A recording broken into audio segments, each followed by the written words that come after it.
If you feel like you're pretty quick around Jeddah, but whenever you finish the lap and you look at your lap time, my God. it doesn't exactly match the feeling. I don't want to look. You feel like you're on the limit, and yet somebody else is always faster than you. That's because Jeddah doesn't reward blind bravery. Instead, it rewards controlled aggression. And most of you are driving it completely wrong. So today, I'm gonna give you 5 tips that differentiates the good drivers from the great drivers and show you what allowed me to go from this lap to this lap. And the first tip is going to sound absolutely insane. Do not brake. Yeah, I'm being completely serious here. Jeddah isn't like most tracks. If you don't have the right amount of rotation, minimum speed, or exit, you will be heavily punished on the straights. And I'm gonna change how you view most of the corners on this track. Most drivers go onto this track thinking, how late can I brake? But the real question should be, how little braking can I actually get away with? Okay, obviously, into turn 1 and the last corner, you have to brake heavy and treat it as a normal heavy braking zone. But I realized this watching an F4 driver, Damien Curiel.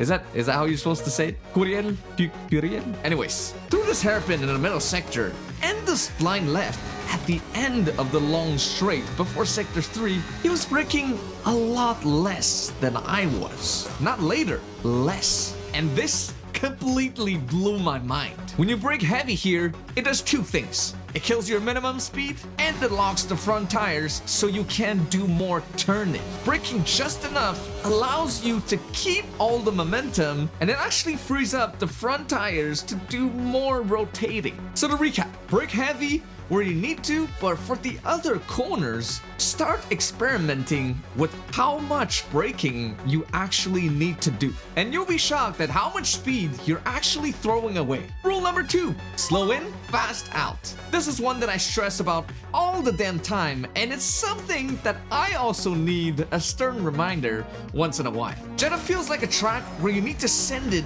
all the damn time, but for some of these corners, you will be heavily punished if you go too deep. To turn 4 and turn 22, if you go just even slightly too fast into the corner, you will have a bad time. You hit the apex the wrong angle, you can't open the wheel as early, you brush the inside wall, now you're trying to compensate on the exit with the throttle, and that's where the spins happen. Fast entry might feel good in the moment, but having a faster exit is way better. Like I said, control aggression is what you need. Rule number 3, throttle is steering. Now, this is not something that is easy to learn, especially on F125, where the handling is a little bit more arcadey than Le Mans Ultimate or iRacing. But once you understand this, it will unlock a whole new dimension of driving. Throttle doesn't just allow you to drive out of the corner. Throttle actually helps the car turn on corner exit. Most top drivers use this technique called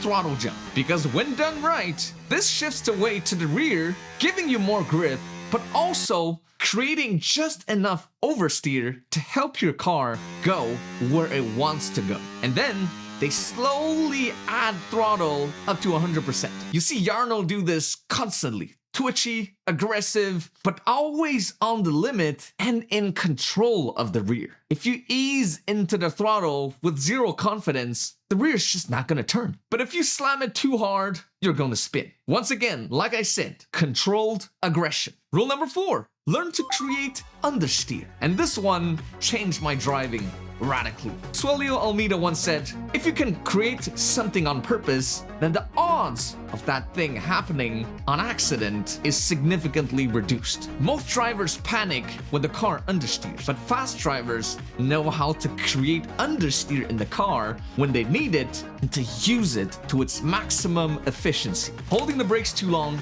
makes you lose the rear, but releasing the brakes too quickly makes you understeer. In turn 4, for example, if you hold the brakes for too long, you will probably lose the rear and go into the wall on the left. Let's say you keep losing the rear going into this corner. Think about how fast you're releasing the brakes. Because if you can create understeer the right moment, right when you need it, you might be able to have one of those godly exits and shatter your previous personal best. Rule number 5, learn the importance of battery in qualifying. If you're a beginner, I strongly suggest that you follow a track guide or an ERS guide from an advanced driver, such as Brandon Lee, because you might be losing loads of time without even realizing it. And for the advanced drivers, I say this. Think about how you can do more with less. When can you start recharging earlier? Can I take this corner flat if I turn off the battery? How can I make my battery usage more efficient? Because fast drivers regenerate before they get to the corners themselves, so they can have more battery to burn